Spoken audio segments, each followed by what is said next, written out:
12 वर्षों के बाद आज सुखदेव जी ने जन्म धारण किया है।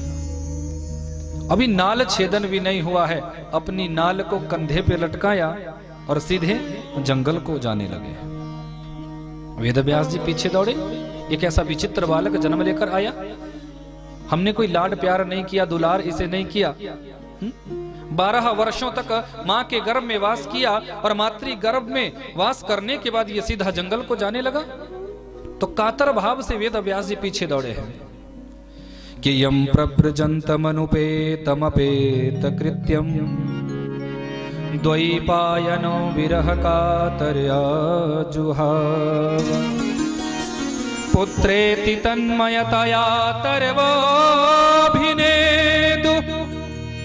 तं सर्वभूत हृदयं मुनिमानतोऽस्मि।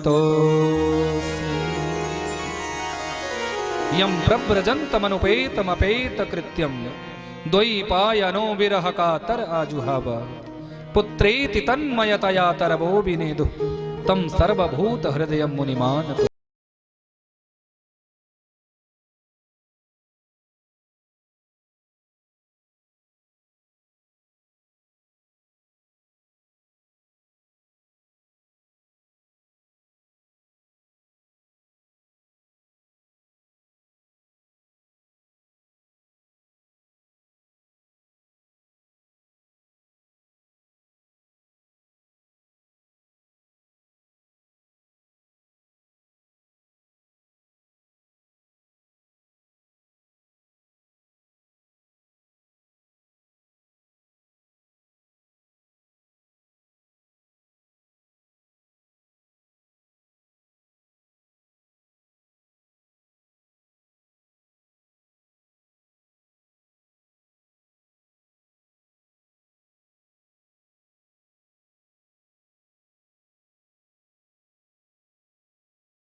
तो धर्म में यदि आए हो तो इस धर्म का पालन भी करना पड़ेगा, लेकिन अपने बच्चों के साथ रहते हुए, अपनी पत्नी के साथ रहते हुए, अपने परिवार के साथ रहते हुए, अपने माता पिता के साथ रहते हुए, इस संसार के साथ रहते हुए भी यदि कोई भक्ति करता है, भगवान की कथा श्रवण करता है, भगवान का दर्शन करता है, तो वही उसके जीवन का परम धर्म बन जाता है। धर्म और परम धर्म में अंतर समझ में आ गया? जो कुछ तुम कर रहे हो अपने संसारिक जीवन में, यह धर्म, पर इस कार्य को करते करते, गृहस्थी को चलाते हुए भी भगवान की भक्ति करना, कभी भगवान को भूलना नहीं, यह है तुम्हारे जीवन का परम धर्म। दूसरा प्रश्न कि मंदिर में जब जाते हैं तो कई विग्रह भगवान के स्थापित है, किसको पूजे किसको छोड़े, किसकी वंदना करें, किसका त्याग करें, मन भटक जाता है। तो बताया हे ऋषियों कि एक ही साधे सब सधे, सब साधे सब जाए, कि यथा तरोरमूलनम शिन्नि से चनेन तृप्यन्ति तत्भुजोपशाखा। जिस प्रकार वृक्ष के मूल भाग में जल देने से उस वृक्ष की संपूर्ण पत्तियां, फल फूल, टहनियां सब हरी भरी हो जाती है, जल कहां दिया? मात्र जड़ों में। ठीक उसी प्रकार पूजा सबकी करो, आराधना सबकी करो, मानो सबको, पर जीवन में इष्ट किसी एक को बना लो। राम जी की पूजा आप कर रहे हैं तो राम जी ये नहीं कहते कि आप भोले बाबा की पूजा मत करो। भोले बाबा का यदि आप आराधन कर रहे हैं तो भोले बाबा ये नहीं कहते कि तुम हनुमान जी की पूजा मत करो।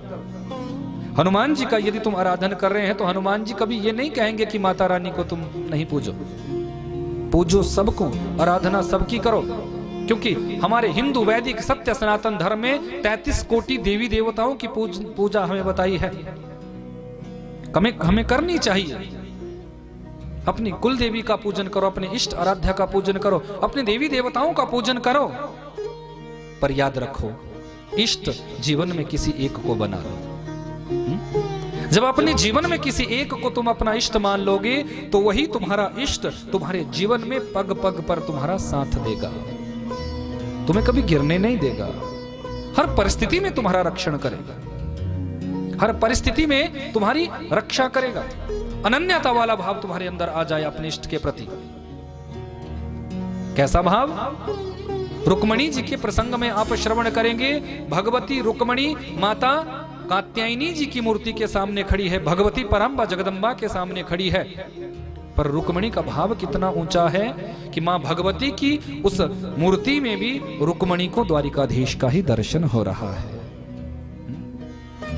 अनन्यता वाला भाव कि अनन्या चिंतयन्तो माम ये जनः पर्युपासते तेषां नित्याभियुक्तानां योगक्षेमं वहाम्यहम्।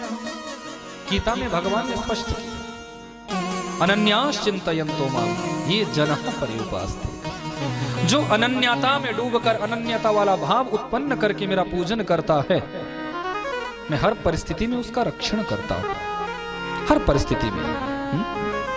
लेकिन हमारी सबसे बड़ी समस्या है कि हम धर्म प्रपंचों में उलझ जाते हैं, हम सांसारिक भावों में उलझ जाते हैं, अनन्यता वाला भाव हमारे अंदर आने ही नहीं पाता।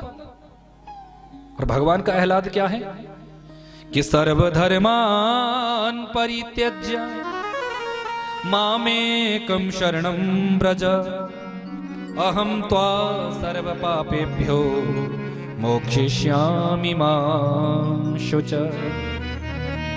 हे पार्थ, जो समस्त धर्म प्रपंचों का त्याग करके मेरी शरणागति में आ जाता है, मेरी प्रतिज्ञा है, मेरा आह्लाद है, मैं हर परिस्थिति में उसकी रक्षा करता हूं, उसे गिरने नहीं देता। गिरने तक की परिस्थिति में जीव पहुंच सकता है, पर परमात्मा तुम्हें गिरने नहीं देगा। जीवन में किसी एक को यदि इष्ट मान लोगे तुम तो तुम्हारा इष्ट तुम्हें कभी गिरने नहीं देगा, कभी गिरने नहीं देगा। याद रखना, गिरने तक की परिस्थिति तुम्हारे समक्ष आएगी, पर वो कभी गिरने नहीं देगा। किसी भी भक्त का दर्शन कर लेना, भक्तों के जीवन में कष्ट आए हैं, उन्होंने कष्ट सहे हैं, पर अंतिम परिस्थिति में भगवत प्राप्ति उन्हें हुई है। अनन्यता वाला भाव हम अपने जीवन में लाएं। तीसरा प्रश्न उत्तर दिया है कि वेदों में परमात्मा को अजन्मा कहा है, फिर वो माता देवकी के गर्भ से जन्म लेकर कैसे आते हैं? फिर माता कौशल्या के गर्भ से वो राम बनकर कैसे आते हैं? तो सूत जी महाराज कहते हैं, ऋषियों, माता देवकी के गर्भ से जन्म लेकर वो कृष्ण बनकर आए हैं, ये बिल्कुल सत्य है। माता कौशल्या के गर्भ से वो राम बनकर आए हैं, ये पूर्ण सत्य है। लेकिन माता देवकी और कौशल्या के गर्भ से जन्म लेने के बाद भी वो अजन्मा कहलाते हैं, ये 120% पूर्ण सत्य है। जन्म लेने के बाद भी जो अजन्मा कहलाए वही तो भगवान है। भय प्रकट कृपाला दीन दयाला कौशल्या हितकारी। हम क्या कहते हैं? प्रकट। भगवान का प्रकटीकरण होता है, भगवान प्रकट होते हैं। जन्म लेने के बाद भी वो अजन्मा है, वो अजन्मा कहलाते हैं। चौथा प्रश्न आपने निवेदन किया था कि उनके अवतार कितने हैं, कि जब जब होए धर्म के हानि बाढ़हि असुर अधम अभिमानी तब तब धरि प्रभु विविध शरीरा हरहि कृपा निधि सज्जन पीरा। गीता में भी स्पष्ट किया कि यदा यदा हि धर्मस्य ग्लानिर्भवति भारत अभ्युत्थानं धर्मस्य तदात्मानं सृजाम्यहम्। परित्राणाय साधूनां विनाशाय च दुष्कृतां धर्म संस्थापनार्थाय संभवामि युगे युगे। वो परात्पर प्रभु धर्म की स्थापना करने के लिए, अपने भक्तों को आह्लादित करने के लिए, प्रसन्न करने के लिए इस धरती पर युग युग में अवतरित होते हैं। पुराणों के परिप्रेक्ष्य में देखा जाए तो परमात्मा के 24 अवतार हैं। उन 24 अवतारों के श्री चरणों में हम सभी प्रणाम करते हैं। बोले भक्त वत्सल भगवान की। उन 24 अवतारों में 2 अवतार भगवान के ऐसे हैं जो पूर्ण ब्रह्म के रूप में आए, एक रामावतार और दूसरे कृष्णावतार। ये 2 ही अवतार इन 24 अवतारों में ऐसे हैं जो पूर्ण ब्रह्म के रूप में भगवान ने धारण किए, और इनमें भी कोई अंतर नहीं है कि राम कृष्ण 2 एक है, अंतर नहीं निमेष, इनके नेत्र गंभीर है और इनके चपल विशेष। मेरे राम जी के नेत्रों में मर्यादा है, गंभीरता है, और मेरे ठाकुर जी के नेत्रों में चंचलता है, चपलता है, और अंतर नहीं। 3 कलाओं को प्रभु श्री राम जी ने छुपा दिया, और उन 3 कलाओं को कृष्णावतार में भगवान ने प्रकट किया। 16 कला परिपूर्णतम ब्रह्म के रूप में भगवान अवतरित हुए। 5वां प्रश्न आपने पूछा था कि जब भगवान इस धरती पर आते हैं, धर्म की स्थापना करते हैं, धर्म स्थापित करके जब जाते हैं तो धर्म फिर अकेले पड़ जाते होंगे। तो सूत जी ने उत्तर दिया, भगवान इस धरती पर आते हैं पर वो जाते नहीं। जाने का तो मात्र वो नाटक करते हैं। भगवान इस धराधाम को छोड़कर कभी जाते नहीं, वो तो सिर्फ एक नाटक करते हैं। क्योंकि एक बार संत नारद जी ने पूछा, प्रभु आप कहां वास करते हैं, आपका निवास स्थान क्या है, कहां विराजते हैं आप? तो भगवान मुस्कुराए और भगवान ने बड़ा सुंदर उत्तर दिया, नारद जी कि ना हम बसामि वैकुंठे योगिनाम हृदये न च मदभक्ता यत्र गायन्ति तत्र तिष्ठामि नारद। तभी तो मैं बार बार आपसे कहता हूं कि गाया करो, ताली बजाया करो, कि तुम लोग हो 100 लोड कर बैठ जाते हो। देखो भगवान क्या कहते हैं, ना हम बसामि वैकुंठे, मैं वैकुंठ में भी अधिक देर तक वास नहीं करता, जाता हूं पर ज्यादा देर तक वहां नहीं रहता। बोले फिर योगी नाम हृदय न च, जो हिमालय की कंदराओं में योगी जन हजारों वर्षों से बैठे हुए हैं, उनके हृदय में भी मैं ज्यादा देर तक नहीं रहता, जाता हूं पर थोड़ी देर रहने के बाद आ जाता हूं। बोले फिर कहां रहते हो? बोले मद भक्ता यत्र गायन्ति, संसार के मेरे भक्त जहां गाते हैं, जहां कीर्तन करते हैं, जहां ताली बजाते हैं, जहां भजन गुनगुनाते हैं, मस्ती में जहां झूमते हैं, उन्हीं भक्तों के बीच में मैं आकर विराजमान हो जाता हूं। अब बजा नहीं हो तो बजाओ, नहीं बजाना मेरा क्या जाता। कंजूस हो, ताली बजाने में भी कंजूसी कर जाते हैं। भक्त वत्सल भगवान की, किसी नेता के भाषण में तुम ताली बजाओ, वो ताली तुम्हारे शोभा योग्य नहीं है। भगवान के कीर्तन में, भगवान के भाव में, भगवान के भजन में जो ताली बजती है। देखो ससुराल में साली का बड़ा महत्व होता है।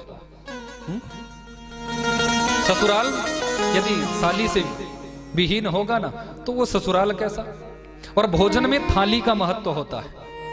भोजन करने तुम बैठो, अगर थाली नहीं है, कटोरियां चाहे जितनी मर्जी रख दो, भोजन करते हुए थाली का महत्व। और कीर्तन में ताली का महत्व विशेष होता है। भगवान की कथा में, भगवान के कीर्तन में ताली नहीं बजाओगे तो भैया तो फिर तुम्हारा बैठना ही क्या है। बोले भक्त वत्सल भगवान की, बांके बिहारी लाल की। सूत जी महाराज कहते हैं, ऋषियों, वेद व्यास जी अपने पुत्र को लाने में असमर्थ हुए, खिन्न मन से, दुखी मन से आज आश्रम पर बैठे हैं। यहां संत नारद जी को इशारा हुआ, जब कोई सच्चा संत दुखी होता है तो भगवान को भी कष्ट होता है। संत नारद जी को मानो भगवान ने इशारा दिया हो कि जाओ वेदव्यास जी की चिंता को दूर करो। संत नारद जी आए हैं, वेदव्यास जी से कहने लगे, आप जैसा तपस्वी, आप जैसा ज्ञानी यदि इतना दुखी होगा तो फिर संसार की क्या परिस्थिति होगी? अच्छा नहीं लग रहा है। आपके दुख का कारण क्या है? वेदव्यास जी रो पड़े। वेदव्यास जी कहने लगे, महाराज मैं क्या करूं? मुझे जैसा दुर्भाग्यहीन कोई इस संसार में दूसरा नहीं हो सकता। मैंने संस्कृति के लिए क्या कुछ नहीं किया। मैंने एक वेद से 4 वेद बनाए, उन 4 वेदों के आधार पर मैंने 18 पुराणों का निर्माण किया, उपनिषदों का निर्माण किया, धर्म ग्रंथों को मैंने रचा, 6 शास्त्रों का मैंने निर्माण किया, पर मिला क्या? आज भी मेरा मन बड़ा बेचैन है। मैं बड़ा उद्विग्न मन से यहां बैठा हूं, मन में बड़ी बेचैनी है। इतना कुछ करने के बाद भी मैं बेचैन हूं, क्यों? क्योंकि जिस पुत्र को 12 वर्षों के बाद हमने जिस पुत्र का दर्शन किया वो हमारा और उस पुत्र भी हमें छोड़कर जंगल में चला गया। पिता को तो तब प्रसन्नता होती है जब बेटे को गोदी में खिलाता है। पिता को तब प्रसन्नता होती है जब पुत्र का हाथ पकड़ उसे चलना सिखाता है। मैं ऐसा संसार का पहला अभागा पिता हूं कि जिसने अपने पुत्र को अपनी गोदी में नहीं खिलाया। बेटा तो जन्म लेकर सीधा जंगल को चला गया, क्यों? संत नारद जी कहने लगे, हे वेदव्यास जी सुनो, ये ठीक है कि आपने संस्कृति के लिए बहुत कुछ दिया, समाज के लिए बहुत कुछ दिया, पर जब तक तुम परमहंसों की संहिता का निर्माण नहीं करोगे तब तक तुम्हारा मन में जो तुम्हारे ये बेचैनी है, ये बेचैनी तुम्हारी दूर नहीं हो सकती। यदि अपने मन की बेचैनी को दूर करना चाहते हो तो मेरे कहने से परमहंसों की संहिता का निर्माण करो, परमहंसों की संहिता को लिखो। वेदव्यास जी कहने लगे, बोले ये क्या है? बोले देखो, तुमने 17 पुराणों का निर्माण किया, भगवान की कथाओं का उनमें गान किया, पर भगवान के भक्तों की कथाओं का गान तो तुमने नहीं किया। मेरे कहने से एक बार उन 17 पुराणों का निचोड़ परमहंसों की संहिता के रूप में, श्रीमद् भागवत के रूप में तुम भागवत का निर्माण करो। देखना, यदि तुमने भागवत का निर्माण कर दिया तो भागवत के मंत्रों में वो ताकत है, वो शक्ति है कि तुम्हारा जो पुत्र जंगल में जाकर निर्गुण ब्रह्म की साधना में बैठा है वो बेटा भी तुम्हारे पास आ जाएगा, तुम्हारा पुत्र तुम्हारे पास आ जाएगा। वेदव्यास जी रोने लग गए। आप देख सकते हैं वृद्धावस्था, अब लिखने की सामर्थ्य नहीं, अब कुछ करने की सामर्थ्य नहीं, कैसे करूंगा? संत नारद जी ने कहा, सुनो वेदव्यास जी, मैं तुम्हें संसार का उदाहरण नहीं दूंगा, मैं अपना उदाहरण तुम्हें दे रहा हूं कि यदि जीवन में किसी संत की कृपा हो जाए, सदगुरु की कृपा हो जाए तो असंभव से असंभव कार्य भी संभव हो सकता है। कि गुरु गोविंद दोनों खड़े का केला गुपा, बलिहारी गुरुदेव की जिन गोविंद दियो मिला। वेदव्यास जी कहते हैं कि आप कह रहे हैं पर मैं कैसे समझूं? बोले सुनो, तुम यही समझ रहे होंगे कि भगवान की कृपा गुरु की कृपा से ऊंची है, पर ऐसा नहीं। यदि गुरु तुम्हारे ऊपर कृपा कर दे तो भगवान भी तुम्हारे ऊपर कृपा करेंगे, क्योंकि मैं जो तुम्हारे सामने आज नारद बनकर खड़ा हूं, मेरे पूर्व जन्म का जो वृतांत है, मैं नारद नहीं था। पूर्व जन्म में मैं नितांत दासी पुत्र रामदास था, और वो भी ऐसा अभागा कि जिसने जन्म लिया और जन्म लेते ही मेरे पिता की मृत्यु हो गई। जिस बच्चे के जन्म लेते ही उसके पिता की मृत्यु हो जाएगी, उस बच्चे का बचपन सुख से कैसे व्यतीत हो सकता है? और मेरी मां जिसने मुझे पाल पोस कर बड़ा किया, उस स्त्री के जीवन में भी जिस स्त्री के जीवन से पति सुख की छाया चली जाए, उस स्त्री का जीवन क्या है? उसका जीवन भी अधूरा है। उसका मरण तो उसी दिन हो जाता है जिस दिन उसके पति की मृत्यु होती है। लेकिन फिर भी मेरी मां ने सिर्फ और सिर्फ मुझे देखकर लोगों की न जाने कितनी बातें सुनी, मेरा पालन पोषण किया, पर नितांत निर्धन है, घर में खाने की भी व्यवस्था नहीं, खाने की भी कोई रूपरेखा नहीं। एक दिन कुछ संत चातुर्मास्य करते हुए आए हैं। संत विराजमान हुए। मेरी माँ उन संतों के पास गई, निवेदन किया कि आप तो संत हैं, संत हृदय नवनीत समाना, आपका हृदय तो बड़ा कोमल है। आप मेरी इस दुर्दशा को देखकर द्रवित होकर बस इतनी कृपा करें कि कुछ समय तक अपने आश्रम पर मुझे और मेरे पुत्र को रहने की आज्ञा प्रदान करें। संत तो संत होते हैं, संतों का हृदय पिघला। बेटी, जब तक तुम्हारा मन बने तुम इस आश्रम पर रहो, जो हम पाते हैं वो तुम भी पाना। मेरी माँ संतों के आश्रम में ही सेवा करती है। संत जब सत्संग करने बैठते हैं तो मेरी माँ मुझे संतों के सत्संग में भी उठाती है। धीरे धीरे सत्संग का असर मेरे जीवन में होने लगा है। मेरा मन बदलने लगा है। संसार से मन विरक्त होने लगा है। भगवत भक्ति में मन आसक्त होने लगा है। मन में बस भगवान की भक्ति करने का ही मनोभाव जागृत हुआ है। जब संत शीत प्रसादी पाते हैं, भोजन प्रसादी पाते हैं, तो मेरी माँ उन संतों की थोड़ी थोड़ी जूठन उठाकर मुझे खिलाती है। मैं बड़ी प्रसन्नता में उस शीत प्रसादी को, संत प्रसादी को पाता हूं, जिससे मेरी बुद्धि में बदलाव हुआ है। मेरी बुद्धि दिव्य बनी है, श्रेष्ठ बनी है। भजन में ही मन लगने लगा है। जब वो संत जाने लगे तो मेरा मन हुआ कि मैं भी संतों के साथ जाऊं। मैं दौड़ा। मेरी माँ ने देखा कि मेरा बेटा तो बाबा जी होने जा रहा है। मेरा बेटा जब जा रहा है तो मेरी माँ दौड़ी दौड़ी आई है और संतों से निवेदन करती है कि आपने ये कैसा ज्ञान मेरे पुत्र को दे दिया। इसी के सहारे तो मैं जीवन जी रही थी, अब ये भी मुझे छोड़कर जाना चाहता है। किसके सहारे रहूंगी? किसके आश्रय में रहूंगी? किसके आश्रय में रहूंगी? मेरी माँ रोती है, रोने लगी है। संतों का हृदय पिघला है। संतों ने कहा, बेटा रामदास देख, तुमने हम ये तो तुमसे नहीं कहते कि तुम अपनी माँ को छोड़कर जाओ। रामदास कहने लगा, आप ही ने तो अपने सत्संग में कहा कि ये संसार स्वप्न है। यदि ये संसार स्वप्नवत है तो इस में रहकर क्या करूंगा? महात्माओं ने कहा, बेटा शायद तुमने हमारे सत्संग को ध्यान से नहीं सुना। अरे पगले, वेद भी माँ को पहला स्थान देते हैं। मातृदेवो भव, पितृदेवो भव। वेदों ने भी माता और पिता को पहला स्थान दिया है।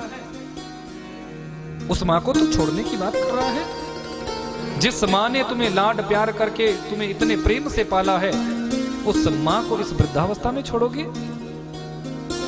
बेटा तू अपनी माँ की सेवा कर। और रही बात ईश्वर प्राप्ति की, तो हम तुम्हें एक मंत्र देकर जा रहे हैं। ओम नमो भगवते वासुदेवाय। इस मंत्र को रामदास के कानों में संतों ने दिया है। कहा, बेटा इसी मंत्र का तुम जाप करना। देखना, इसी मंत्र से तुम्हारे जीवन में भगवत प्राप्ति हो जाएगी। पर जब तक तुम्हारी माँ का जीवन है तब तक अपनी माँ की सेवा करना। रामदास संतों की आज्ञा के अनुसार अपने मातृ सेवा में लग जाते हैं। वृद्धावस्था के कारण एक दिन माँ गौशाला में गई है। घास के बीच में कोई सर्प बैठा था। जिस सर्प के साथ इनका पैर लगा है, सर्प ने डंक मारा है। आह की आवाज निकली। रामदास दौड़ा, लेकिन जब तक रामदास पहुंचा माँ का मरण हो चुका था। जोर जोर से रोने लगा। एक आंख से गर्म आंसू, दूसरी आंख से ठंडे आंसू। दुख में जब तुम रोते हो तो आंसू गर्म हो निकलते हैं, और प्रसन्नता में जब तुम रोते हो तो आंसू ठंडे निकलते हैं। खुशी इस बात की है कि जब भजन करने बैठता था तो माँ आवाज देती थी, भजन में विघ्न होता था, भजन बंद हो जाता था। और दुख इस बात का है कि इस दुनिया में मेरा था ही कौन? ये माँ ही तो थी। ये माँ भी यहाँ छोड़कर चली गई। अब किसको माँ कहूंगा? कौन इस संसार में मेरा बनेगा? और दैहिक कर्म को किया है। जिस मंत्र को संतों ने दिया था उसी मंत्र का आश्रय लेकर रामदास इसी मंत्र को जपते हैं। अंतिम समय जब शरीर का आया है तो भगवत साक्षात्कार हुआ। भगवत साक्षात्कार, एक क्षण के लिए भगवत दर्शन हुए। भगवान ने कहा, बेटा रामदास, इस जन्म के कुछ कर्म तुम्हारे अभी शेष है।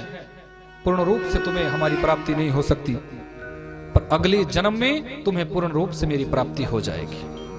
हे वेद व्यास जी, देवदत्त मीमां वीणा स्वर ब्रह्म विभूषिता मूर्छ इत्वा कथामानम गायमानश्चराम्य।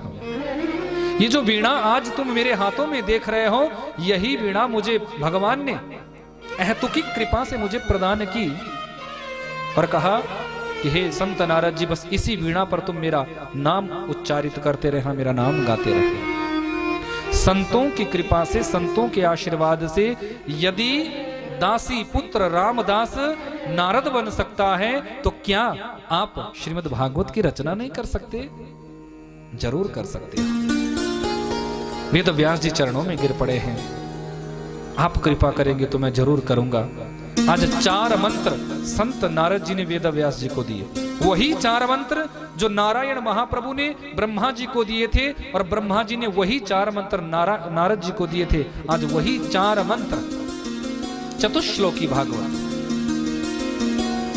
नारद जी ने वेद व्यास जी को दिए। इन्हीं 4 मंत्रों से तुम 18,000 मंत्रों वाले श्रीमद् भागवत की रचना करो। आशीर्वाद देकर नारद जी गए हैं और जाते जाते कहा, सुनो, इन्हीं भागवत के मंत्रों का आकर्षण इतना है, इनकी दिव्यता इतनी है कि जो पुत्र तुम्हें छोड़कर जंगल में गया है, वो बेटा भी तुम्हारे पास आ जाएगा। 18,000 मंत्रों वाले श्रीमद् भागवत की रचना वेद व्यास जी ने की। गर्ग संहिता में वर्णन आता है कि लिखने में जब असमर्थ हुए हैं तो उस समय गणेश जी का आवाहन किया, गणेश जी को बुलाया, मैं भागवत के मंत्रों को गाऊं और आप इन्हें लिपिबद्ध तरीके से लिखो। तो वेद व्यास जी ने कहा और यहाँ गणेश जी ने लिखा। 18,000 मंत्रों वाला श्रीमद् भागवत प्रकट हो गया। बोले भागवत भगवान की निर्माण तो हो गया, पर जन जन तक इसका प्रचार प्रसार कैसे होगा? फिर बात याद आई कि संत नारद जी ने कहा था कि मेरा पुत्र भागवत को जन जन तक प्रचारित प्रसारित कर सकता है, पर उसे बुलाए कौन? किसके अंदर सामर्थ्य है जो निर्गुण ब्रह्म की साधना से उठाकर मेरे पुत्र को मेरे पास लेकर आ जाए? फिर ध्यान आया कि संत नारद जी ने यह भी कहा था कि भागवत के मंत्रों में वो ताकत है, वो शक्ति है। तो भागवत का एक मंत्र लिया, अपने कुछ शिष्यों को रटाया, कहा जाओ बेटा जंगल में जाओ, निर्गुण ब्रह्म की साधना में मेरा पुत्र बैठा है, उसके सामने इस मंत्र को तुम गाओ।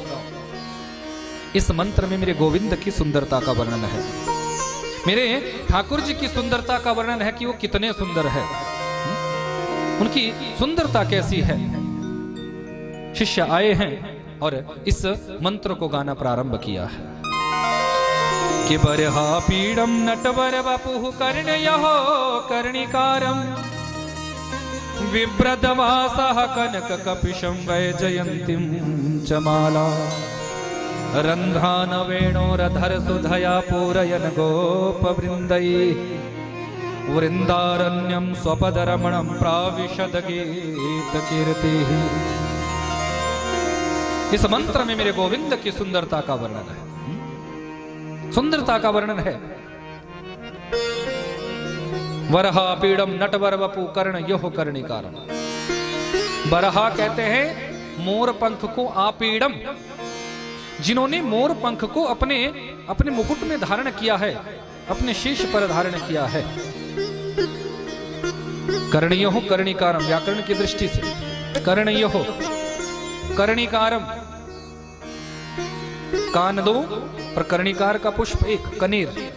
आप क्या होता है ना, पीला कनेर जो होता है उसको कर्णिकार कहा गया है। तो कर्णयो कर्णिकारम, वो कर्णिकार का पुष्प मानो दोनों कानों में शोभायमान हो रहा।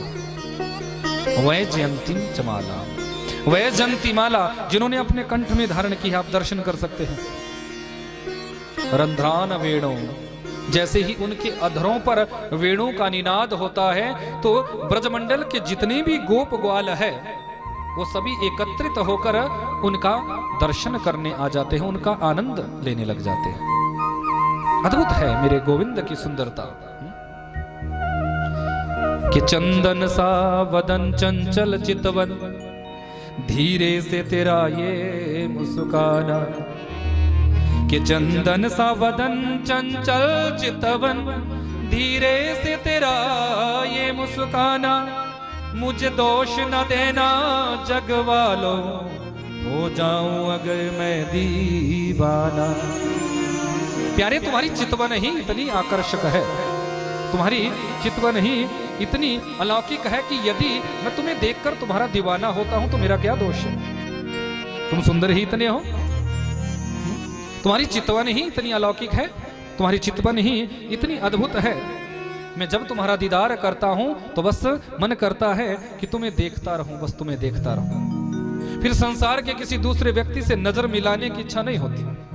बस तुमसे जब नजर मिल गई, तुमसे जब मैंने नजर मिला ली तो फिर संसार के किसी व्यक्ति की तरफ नजर डालने का मन ही नहीं। बांके बिहारी जी का आप दर्शन करते हो, वहां पर्दा हिलाया जाता है, हर 2 मिनट बाद, हर 5 मिनट बाद पर्दा हिलाया जाता है। क्यों?